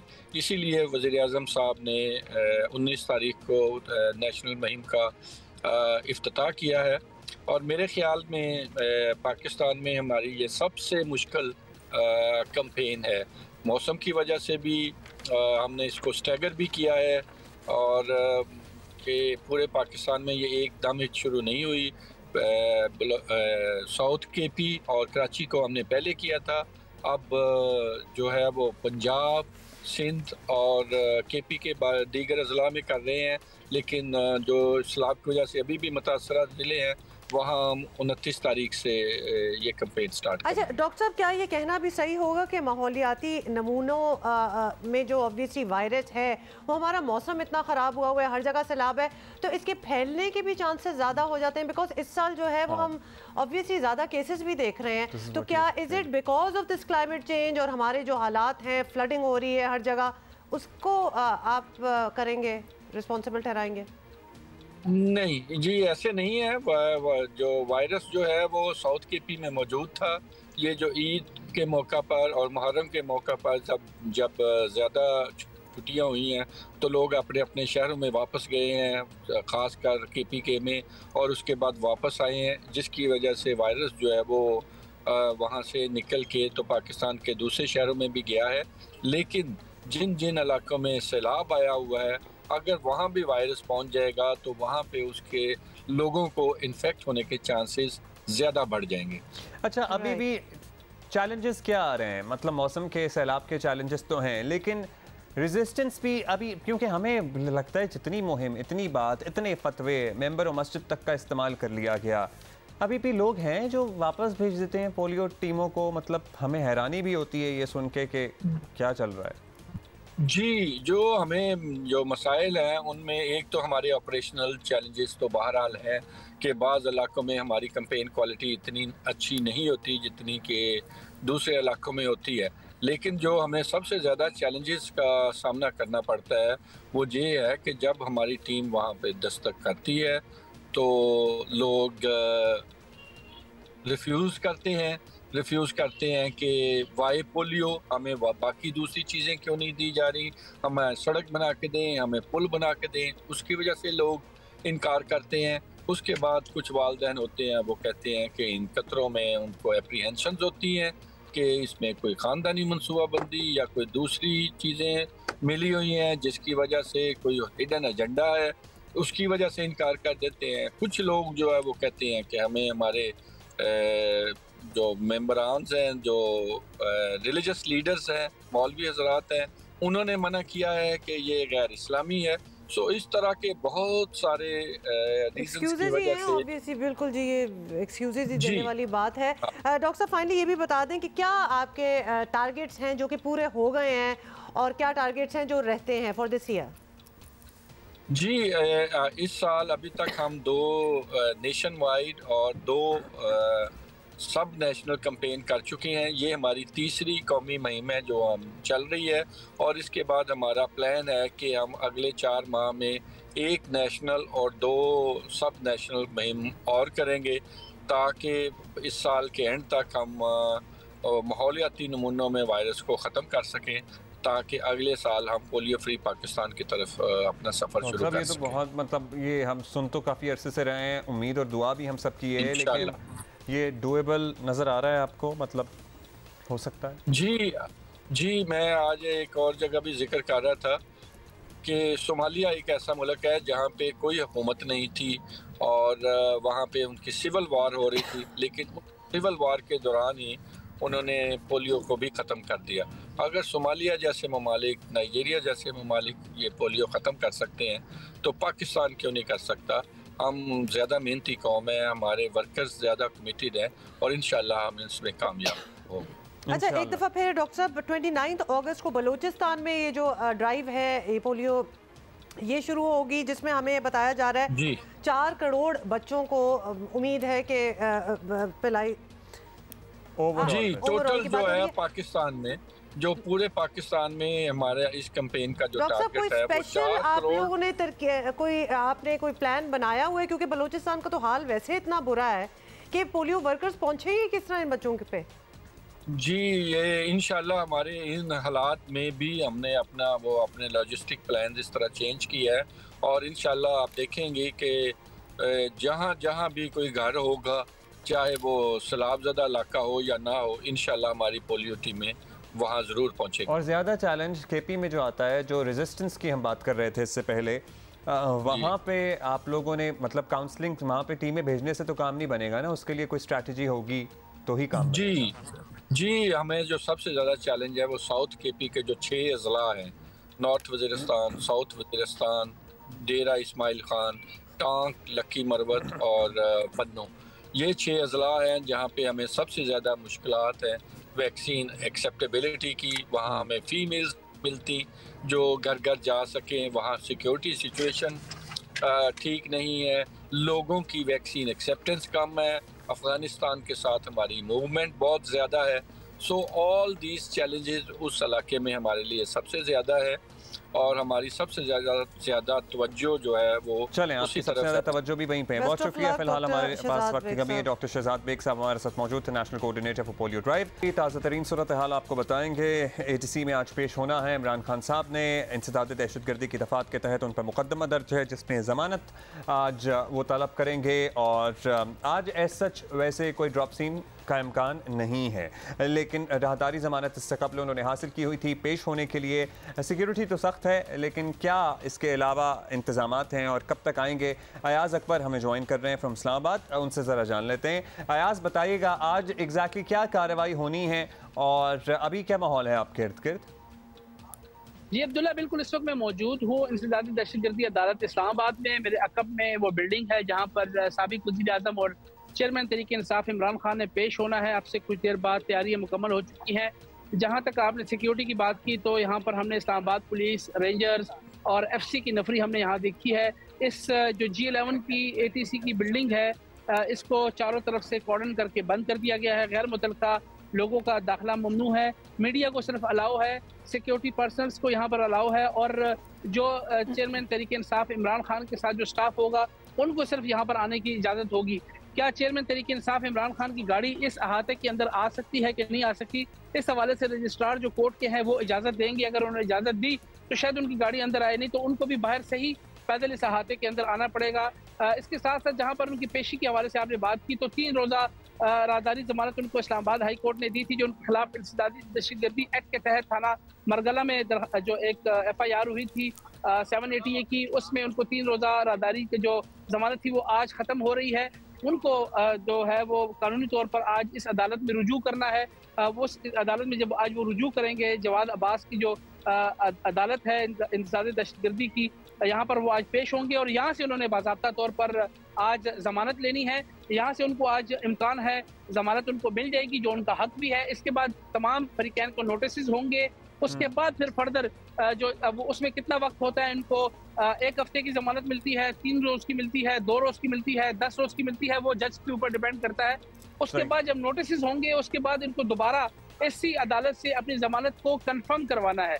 उसके बाद इस अदालत की मर्जी है कि इनकी इसी ऑफेंस के अंदर क्या ज़मानत को कंफर्म करते हैं या फिर इनकी ज़मानत को मुस्तरद करते हैं। अगर मुस्तरद होती है तो फिर चेयरमैन तहरीक इंसाफ इमरान खान जो है वो गिरफ्तार हो सकते हैं। अगर कंफर्म होती है तो फिर ये केस जो है फर्दर ट्रायल के अंदर जाएगा और फिर पेशियां होंगी जैसे जैसे इस अदालत जो है वो। ये बताइए कि अभी हमने देखा कुछ 7 मिनट पहले PTI के ऑफिशियल ट्विटर हैंडल से अपडेट की गई, अपलोड की गई एक वीडियो जिसमें ठीक ठाक लोग जमा हैं और वो कह ये रहे हैं कि इंसदादी दहशतगर्दी की अदालत के बाहर कारकुनान बड़ी तादाद में जमा हो गए, नारे लाए। तो हमें तो आपके पीछे ज़रा सुकून ही लग रहा है, तो ये कोई जमा हुआ है कहीं पे?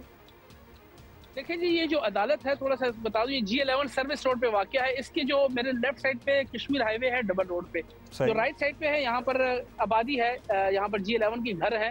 मेरे पीछे जो है ये कुछ बिल्डिंग्स है सरकारी, जो है नेशनल हाईवे मोटर पुलिस का ऑफिस है जहाँ पर इकट्ठे हुए हैं। मेरे जो सामने है ये G11 का जो डबल रोड है, यानी INT सेंटर कह सकते हैं इसको या मरकज कह सकते हैं, वहाँ पर इन्होंने कॉर्डन किया हुआ है इस इलाके को। वहाँ पे खवातीन इकट्ठी हुई हैं, कुछ कारकुनान है। यहाँ से तकरीबन कोई 500 या 400 मीटर दूर वहाँ पर कारकुनान जरूर जमा हुए हैं, लेकिन इस एरिया को पुलिस ने कॉर्डन किया हुआ है। इस एरिया के अंदर कोई भी गैर मुतल्लका शख्स अंदर नहीं आ सकता। सिर्फ मीडिया अलाउ है, पुलिस के जो एहलकार हैं FC वो आ सकते हैं, वो लोग जो अदालती अमला है वो आ सकते हैं, या फिर पाकिस्तान तहरीक इंसाफ के चेयरमैन इमरान खान का वो स्टाफ जो इनके साथ आना जरूरी है, तो सिर्फ वही आ सकते हैं। इसके अलावा नारेबाजी भी कर रहे हैं। तो यहाँ ये वही रास्ता है जहाँ से इमरान खान गुजर के आएंगे, एज एन इन कारकुनान के सामने से या इनके बीच से ही होते हुए आएंगे, या एक ऑल्टरनेटिव रूट है जहाँ से आएंगे ये? नहीं जी, बिल्कुल वहीं से आएंगे, क्योंकि जो दूसरा रास्ता है उस पे वहाँ पर ब्लॉक्स रख के बंद कर दिया गया है। वहाँ पे मीडिया की DSNGs हैं, वो एक ही रास्ता है जहाँ से कश्मीर हाईवे से अंदर उन्होंने इसी डबल रोड पे आना है जहाँ पर ये कारकुनान इकट्ठे हैं। इन्हीं कारकुनान के बीच में से चेयरमैन तहरीक इंसाफ इमरान खान ने गुजर के आना है। और आपको मालूम है जब चेयरमैन ने पेशी पे जाना हो तो कारकुनान ने इकट्ठे होकर इज़हार इज्जती भी करनी होती है, और कुछ लोगों ने लाइटर नोट, कुछ लोगों ने हाजिरी भी लगानी होती है कि हम आपके साथ मौजूद हैं। तो कुछ लोग हाजिरी के लिए आए हुए हैं, कुछ इज़हार इज्जती के लिए वहाँ पर मौजूद है। कारकुनान जरूर मौजूद है, लेकिन पुलिस ने अपना बंदोबस्त पूरा रखा हुआ है, इस इलाके को प्रोटेक्ट किया हुआ है, क्योंकि कोर्ट की आपको मालूम है अपनी एक हसासियत होती है, और कोर्ट के ऑर्डर्स भी होते हैं कि उस पूरे अहाते के अंदर किसी किस्म की कोई डिस्टर्बेंस ना हो। ये कोर्ट सिर्फ इंसदादी दहशतगर्दी की अदालत नहीं है, यहाँ पर एहतसाब अदालत भी है, ड्रग्स कोर्ट्स भी हैं, FIA की अदालतें भी हैं, बाकी भी अदालतें हैं। शुक्रिया अयाज, हम आपसे जानते रहेंगे वक्तन फवक्तन। जैसे इमरान खान साहब आते हैं तो फिर आपसे अपडेट लेंगे। अभी तो इंतजामात मुकम्मल हैं और आज ज़मानत की दरख्वास्त करेंगे जो मुमकिन तौर पर उन्हें मिल भी जाएगी, और फिर ये मामला आगे बढ़ेगा। एक और खबर बिल्कुल अनरिलेटेड टू दिस, लेकिन equally I would say even more so important, क्योंकि डॉक्टर्स का फ्यूचर ना has been hanging in the balance in Pakistan. आपको बताएं कि शहबाज हुकूमत ने आखिरकार मुतनाज़ पाकिस्तान मेडिकल कमीशन को तहलील कर दिया है, और जिसके साथ PMC इसको कहते हैं, PMC के तमाम ओहदेदारान जो हैं वो मुअत्तल हो गए हैं। और आपको याद दिला दें कि इससे पहले 2019 में PTI हुकूमत ने एक ऑर्डिनेंस के ज़रिए बरसों पुराने system Pakistan medical and dental council को ख़त्म कर दिया था, और उस वक्त इस नए सिस्टम पर डॉक्टर्स ने शदीद एहतजाज भी किया था, लेकिन इसके बावजूद इमरान हुकूमत टस से मस नहीं हुई थी। उस वक्त की हम बात कर रहे हैं नए सिस्टम के तहत मेडिकल की तालीम और मुलाजमतें किस तरीके कार के साथ होंगी, ये अब तक वाजे नहीं हुआ। तो वो कर तो दिया था उस वक्त खान साहब की हुकूमत ने, लेकिन एक्चुअली उनके ऑपरेशंस क्या थे, उनकी स्टैंडिंग क्या थी, उसको कभी किसी ने एक्सप्लेन एलैबोरेट किया ही नहीं। तो ये फैसला ऐसे वक्त में किया गया है कि जब ए लेवल्स के नताइज का ऐलान जो है वो हो गया, और आपको पता है कि अब जो है इंटरमीडिएट के बाद भी, ए लेवल्स के बाद भी अब भर्तियाँ जो हैं बच्चों की, मेडिकल स्टूडेंट्स की, वो होना स्टार्ट हो जाती हैं मेडिकल कॉलेजेस में। डॉक्टर कैसर सजाद हमारे साथ मौजूद हैं, सेक्रेटरी जनरल हैं पाकिस्तान मेडिकल एसोसिएशन के। बहुत शुक्रिया आपका डॉक्टर साहब। पीएमसी ख़त्म होना और एक ऐसे पे ख़त्म होना जब इंटरमीडिएट के नताइज आ रहे हों, ए लेवल्स वगैरह के स्टूडेंट्स अपने इंतज़ार कर रहे हों कि अब मेडिसिन में दाखिला लेना है। अपनी जगह स्टूडेंट्स तो परेशान हैं इस पर भी, तो तलबा में क्या कन्फ्यूजन रहेगी? कन्फ्यूजन है कि अब मेडिकल दाखिलों का तरीक़ाकार और मयार क्या होगा? बेहतर नहीं होता कि ये एडमिशन हो जाते उसके बाद फिर कोई नई पॉलिसी लाई जाती? जी, आपकी बात दुरुस्त है, लेकिन देखिए ये पिछले जो एग्ज़ाम हुआ था उससे बड़ी कंफ्यूजन रही, और आज तक बहुत सारे स्टूडेंट्स जो हैं वो परेशान हैं कि हमारा एडमिशन नहीं हुआ या हमें पास नहीं किया गया, हमारे सिलेबस डिफरेंट थे, हमें डिफरेंट तरीके से सवाल किया गया। तो कोई चीज़ लेट नहीं होती। अभी भी इस हुकूमत को चाहिए कि जब इन्होंने ये काम किया है तो उसको प्रोसेस को फौरी तौर पे इमरजेंसी की बुनियाद पे हमारे जो बच्चे अभी FSC कर चुके हैं उनको इतना टाइम देके कि उनको प्रिपेयर हो जाए और फौरी तौर पे कर सकते हैं। जो सिस्टम पहले अडॉप्ट किया गया था उसी को रिव्यू कर सकते हैं और उसको लागू कर सकते हैं, इसमें कोई प्रॉब्लम नहीं। आपकी बात दुरुस्त है कि पहले इसको कर लेना चाहिए था, बजाय ये कि इतनी देर से किया है इन्होंने। अच्छा डॉक्टर साहब, ये भी एक कन्फ्यूजन है जिसको शायद आप क्लियर कर सकते हैं कि हम देखते हैं कि शोबा तिब जैसे हसास इशू पर जो हुकूमत आती है वो अपनी पॉलिसी ले आती है, जो साल 1.5 साल के लिए भी हो, इसका असर जो है नेगेटिव ही मोस्टली होता है, वो बड़ी देर तक रहता है। तो अब कोई ऐसी पॉलिसी बने जो लॉन्ग टर्म हो और तमाम स्टेक होल्डर्स मुत्तफिक हों कि ऐसा ही होना चाहिए, तो कोई तजवीज़ है आपके पास कि अब इसको बार बार हर साल के हिसाब से, हर हुकूमत के हिसाब से बदलना नहीं चाहिए? देखिए, इसके लिए हम बारहा कहते रहते हैं कि जो मेडिकल एजुकेशन है पाकिस्तान के अंदर, और साथ साथ अगर हम हेल्थ डिलीवरी सिस्टम की भी बात करें तो ये डिटोरिएट हो रहा है। हमारे हेल्थ का निज़ाम और नीचे चला गया है, मेडिकल की तालीम का निज़ाम और ख़राब होता जा रहा है।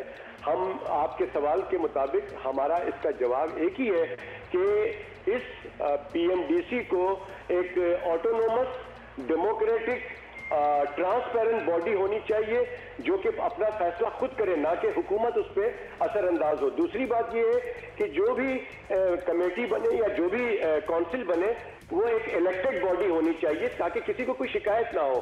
तीसरी बात यह है कि इसमें स्टेक होल्डर्स को शामिल करना जरूरी है। इसमें जो भी लोग हों वो मेडिकल एजुकेशन से ताल्लुक रखने वाले लोग हों।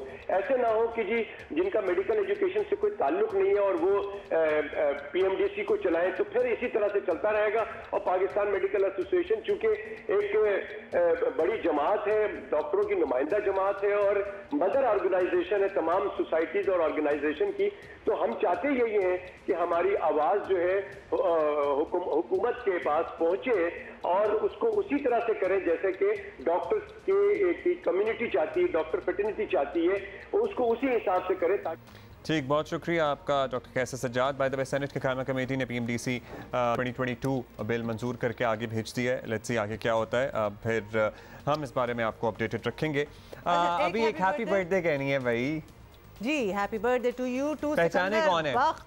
मैं तो वैसे रिडल करने वाला था कि पहचाने करवा देना चाहिए था हमें, लेकिन हमने खुद ही कह दिया। वैसे पहचान भी लेते हैं हम, क्या ख्याल है? थोड़ा मुश्किल होता वैसे, कुछ 1-2 सेकंड तो लगते हैं मतलब पहचानने में। तो माशाल्लाह बाल इनके अभी भी ऐसे हैं, फिजिक भी ऐसी है, बस कुछ थोड़ा बहुत ऊपर नीचे हुए हैं।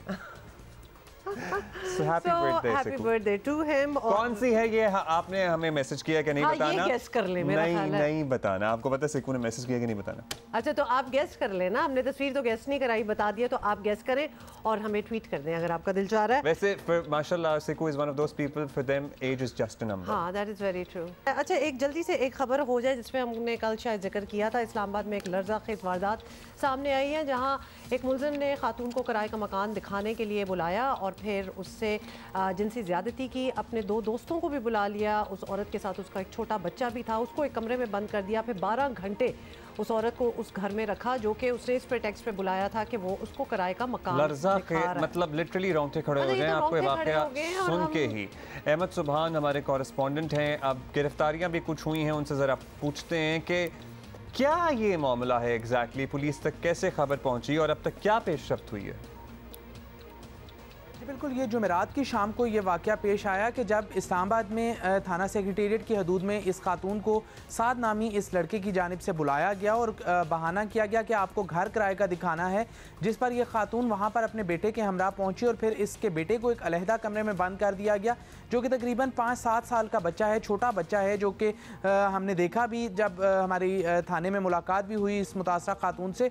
और इसी तरह फिर इस खातून को 12 घंटे तक इन 3 मुख्तलिफ अफराद ने 13 मरतबा इज्तिमाई ज़्यादती का निशाना बनाया। पहले साथ खुद मौजूद था, फिर उसने अपने दोस्त अब्दुल्ला को बुला लिया और उसके बाद एक तीसरा शख्स जो कि नामालूम है, जिसको ये खातून भी नहीं जानती, उसको भी बुलाया गया। इस तीसरे शख्स की तलाश अब तक भी पुलिस करने में मसरूफ़ है, लेकिन फ़िलहाल इन 2 अफराद को अब्दुल्ला और साद को गिरफ्तार करके जुडिशल रिमांड पर अडियाला जेल भिजवाया जा चुका है।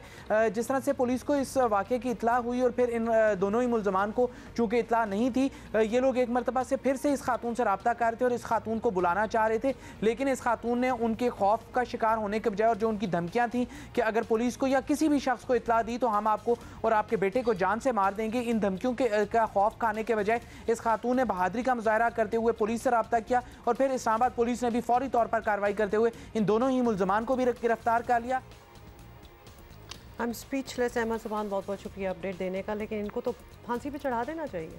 जब आइडेंटिफाई हो जाए ना, जो खातून ने आइडेंटिफाई कर दिया, यही मतलब पुलिस को सख्त कार्रवाई करके एक मजबूत केस बनाना चाहिए, एक मजबूत केस बनना चाहिए। और जो औरत के साथ हुआ तो हुआ, उस बच्चा जो वो ट्रॉमे से गुजरा है, जिसको बंद कर दिया, उसको पता ही नहीं है उसकी माँ के दर है या क्या हो रहा है। 5-6 साल का बच्चा, क्या कोई पता लगता है कोई इसे खाली कमरे अकेले कमरे में जाके कानून को अपना रास्ता लेना चाहिए और फौरी। ये एक मजबूत केस है, इसमें तो कोई डिले नहीं होना चाहिए, जस्ट डू इट।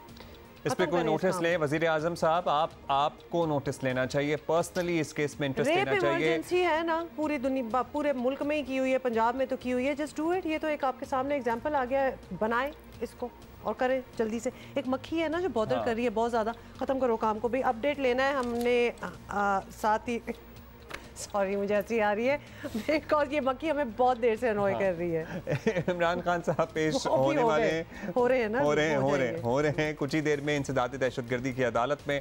आज इससे पहले उनका राहदारी रिमांड लिया, जमानत दी गई थी उन्हें और अब उन्हें पेश किया जाएगा कुछ ही देर में, वहाँ जमानत की इस्तदा करेंगे। जियो न्यूज़ आपको पता है अपडेट करता रहेगा। हम ज़रा मच्छी नहीं मक्की का कला कमा करेंगे और आपसे मिलेंगे कल।